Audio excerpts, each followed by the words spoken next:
we are going to talk about the nervous system right now. And I'm going to make it pretty simple. So we have our autonomic nervous system and our somatic nervous system. And that's just what we're going to start with today. So I'm going to draw up here a little chart. Nervous system.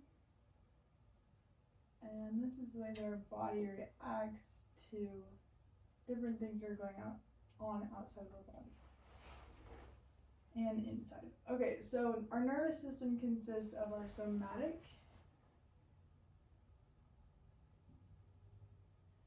nervous system and our autonomic.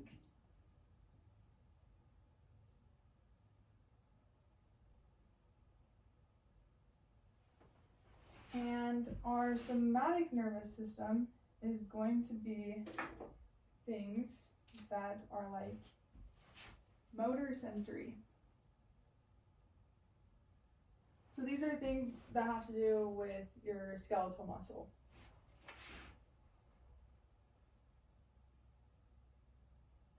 And we also have our voluntary movements, things that you think about before you do it.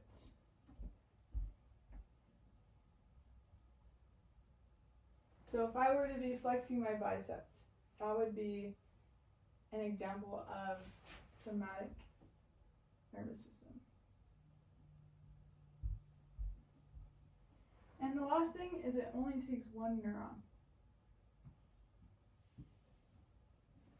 And over here with autonomic, which is where we'll spend most of our time today, is going to be things that are involuntary, like breathing,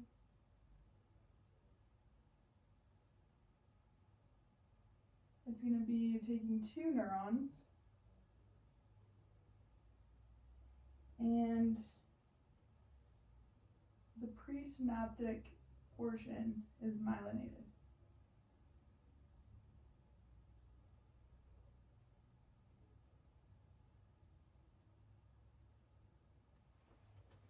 Perfect. And this is completely myelinated, making it a lot quicker. Okay, so our autonomic nervous system is first. I'll just make note of this really fast. So our somatic system consists of two different branches as well. That's our motor and sensory.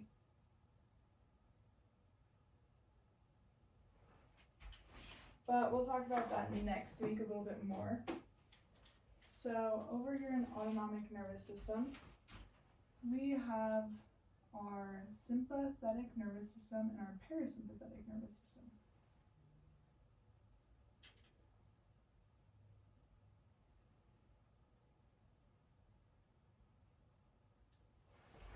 Sympathetic.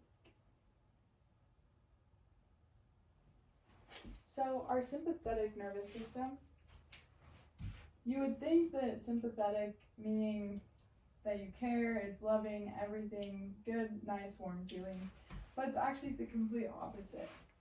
Our sympathetic nervous system is going to be activated during fight or flight.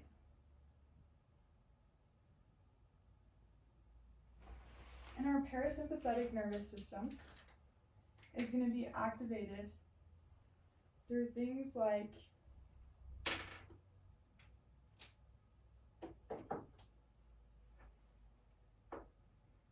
rest and digest.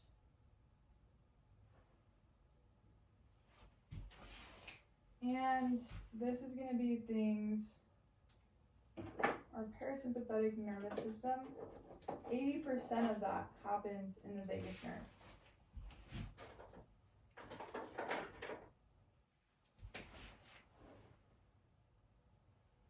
Oh, you can see that.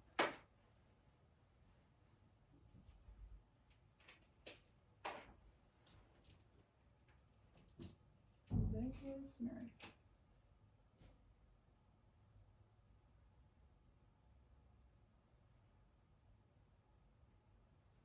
And our sympathetic nervous system is going to be things that affect, like our pupils dilating. Like you see a bear, your pupils are going to be dilating, making them bigger so then you can see more.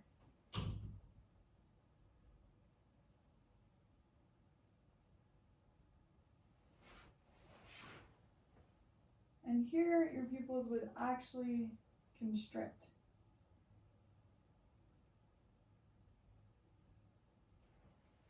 Since it's resting, body's calming down. All right, perfect. So I'm going to also draw this up here as well, which is a reflection of our brain. And down here is our spinal cord region. And I'll show you the different places that all of this stuff happens in, actually. So right here and right here in our cerebral and lumbar area is going to be our sympathetic, our parasympathetic nervous system. And then right in here is going to be our sympathetic nervous system. Symp meaning together, and para meaning apart or by each other.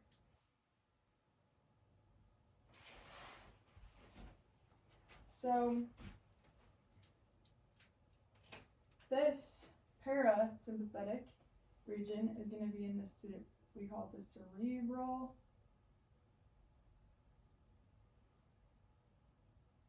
sacral area. And our sympathetic nervous system is going to be in the thoracolumbar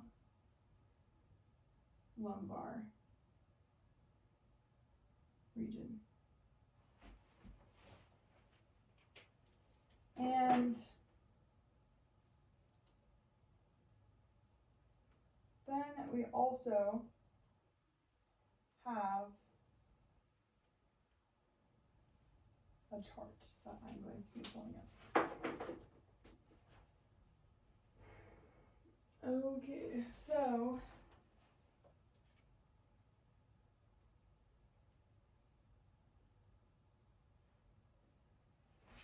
we also have adrenergic and cholinergic. So what these two things will be meaning is adrenergic is actually going to be sympathetic.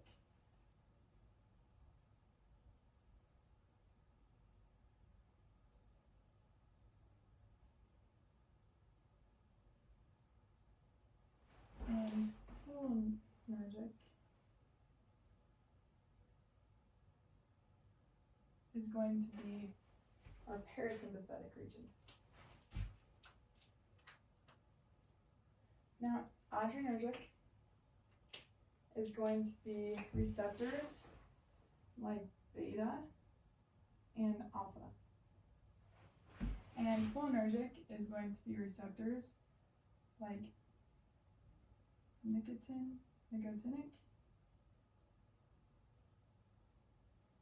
and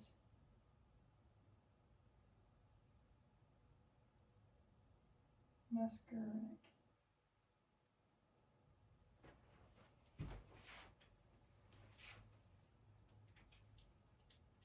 All right, perfect. So down here, I'm going to split these into two different subgroups as well. So this might make a little bit more sense. Okay, so we have our receptor,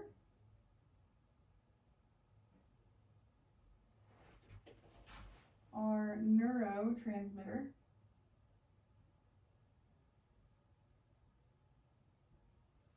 and this is our ligand. And then over here we have our type of receptor, And over here we have our subtype and our system. And where is that? Perfect. All right.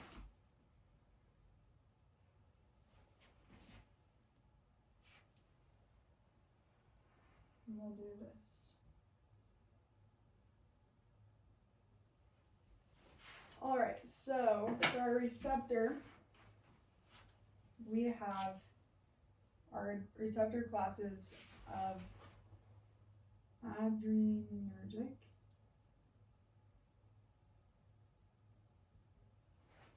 and that stems from the root word of adrenaline, which that stems from epinephrine and norepinephrine.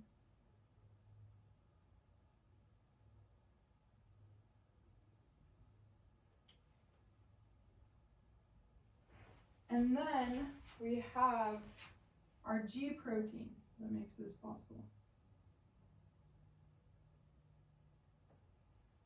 And then we have our subtypes, which are going to be alpha and beta. And it's going to be alpha 1 through alpha 2, and it's going to be beta 1 through beta 3. And our system is going to be through the sympathetic system.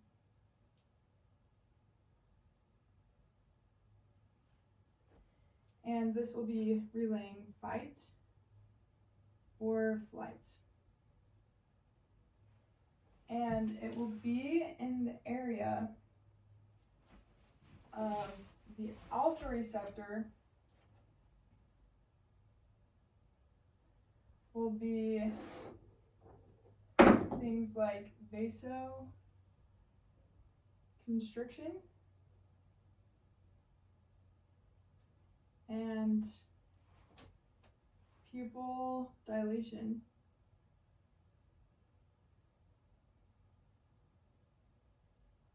And a raise in blood pressure.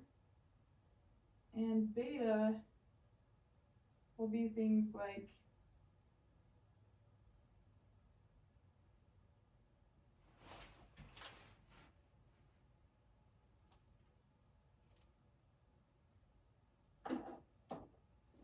smooth muscle.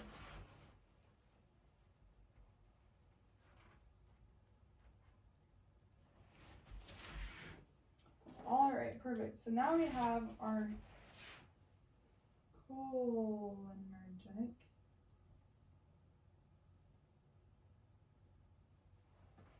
And this has to be in use of acetylcholine.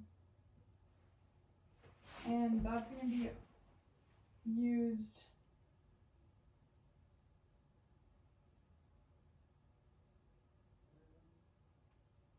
through the ligand-gated ion channel for N,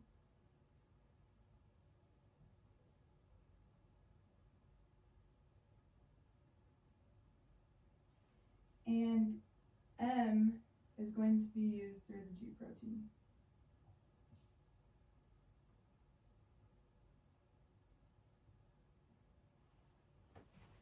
And then our subtypes are nicotinic, so N1 through N2, and M1 muscarinic,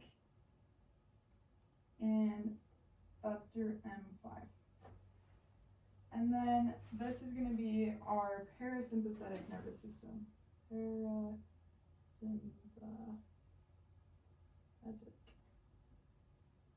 nervous system, and it's going to be rest and digest. And this is going to be things that come up looking like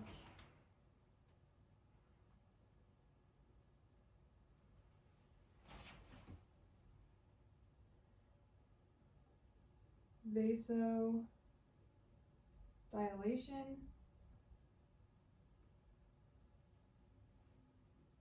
pupil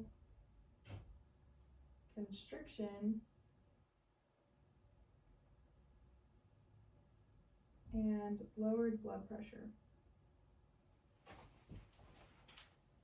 All right, sweet. So now that we have that, we are going to come over here and make a little diagram. Perfect. All right, so we have our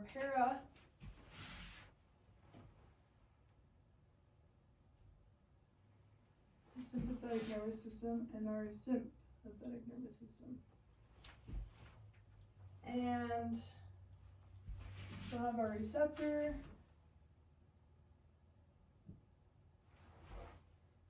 our agonist,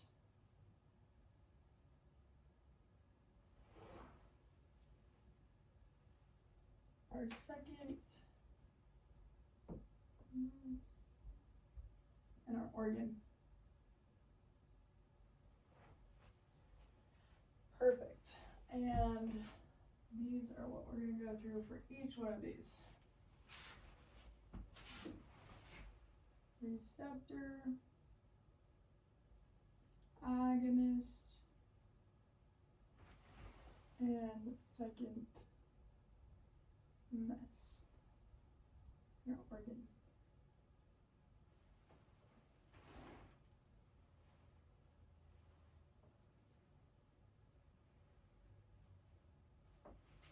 Perfect. All right. So going through this for parasympathetic, we already know that the receptors are N1 through N2. And what we do is M odd, so 1, 3, 5, and M even. And one of the rules here that we like to state, I'll put over here, is going to be even is inhibitory, meaning parasympathetic.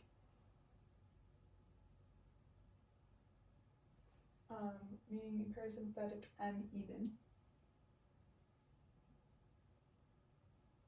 And odd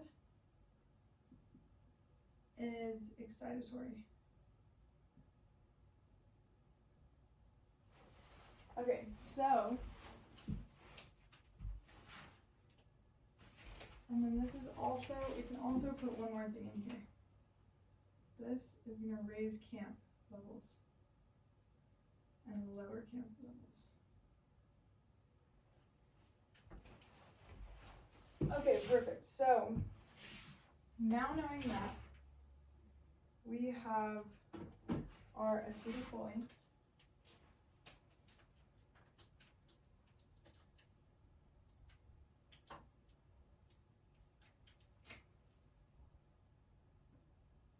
So all these are going to use acetylcholine as an agonist. And those are going to be, agonist means things that let the body do things naturally. Antagonist is going to be a blocker. And then we have our secondness. And that's going to be things like IP3 and CAMP. As you can see, this is even. So what did we say even was? I actually got this switched around.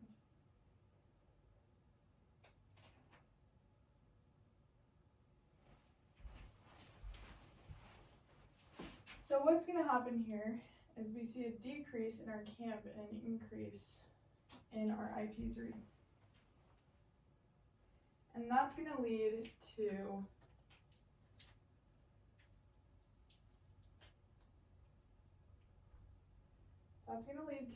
things like pupil constriction,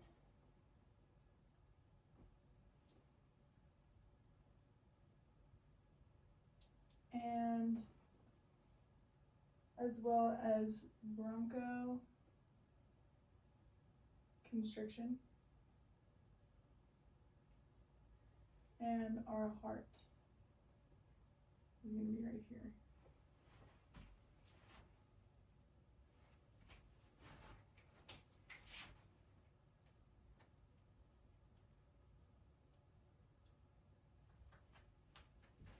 Perfect. Okay, so then over here with our receptors, we're going to start, we have N1, alpha 1, alpha 2, beta 1, beta 2, beta 3. We also technically have 2 different dopamines on here as well, but that's just for everything. So we're not going to talk too much about it.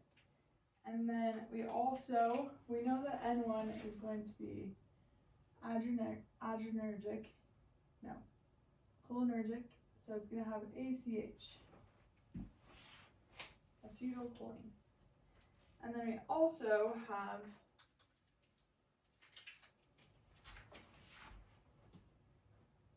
these things are going to be adrenergic. So we have N, norepinephrine, alpha 2 prefers norepinephrine, beta 1 doesn't mind, it's either norepinephrine is equal to epinephrine. And then we have epinephrine and norepinephrine. So those are going to be the agonists. And then over here we have our increase in IP3, our decrease in CAMP, increase in CAMP,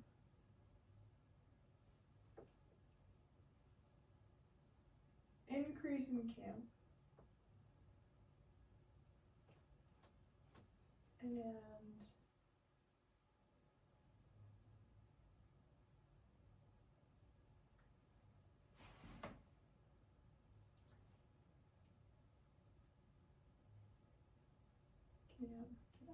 perfect. Lovely. Okay. And the organs that these are gonna innervate are going to be things like pupil dilation. And what's gonna do that is alpha 1. Pupil dilation. And that's also gonna be vasoconstriction. And then we also have our heart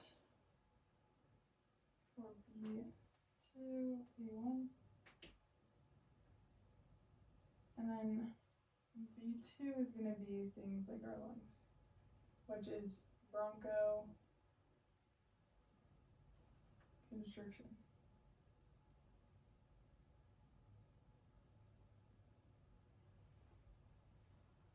Bronchodilation.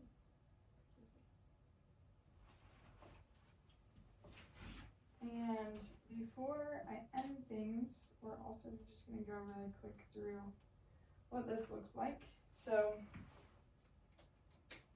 we have, for sympathetic, we're going to have our short preganglion that's myelinated, and we're going to have a long ganglion that is not myelinated, and that goes to the target organ, or the efferent organ, effector.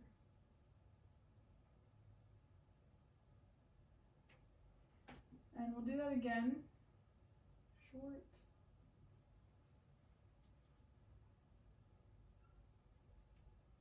Long. Unmyelinated. That's actually. And this is going to go to our generalized sweat glands. And this is out of being scared.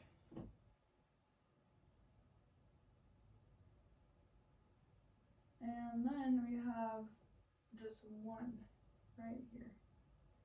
And that is going to go to our adrenal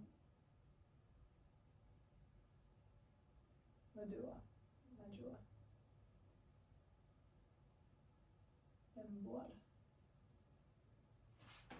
glands. Okay, perfect. And then we have our parasympathetic, and this is going to be long, preganglion neuron, and short, myelinated, short. This is going to stop at the terminal ganglia.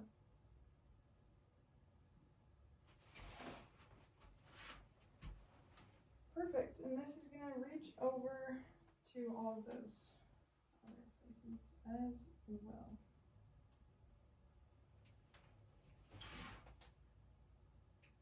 Okay, perfect. And there you go.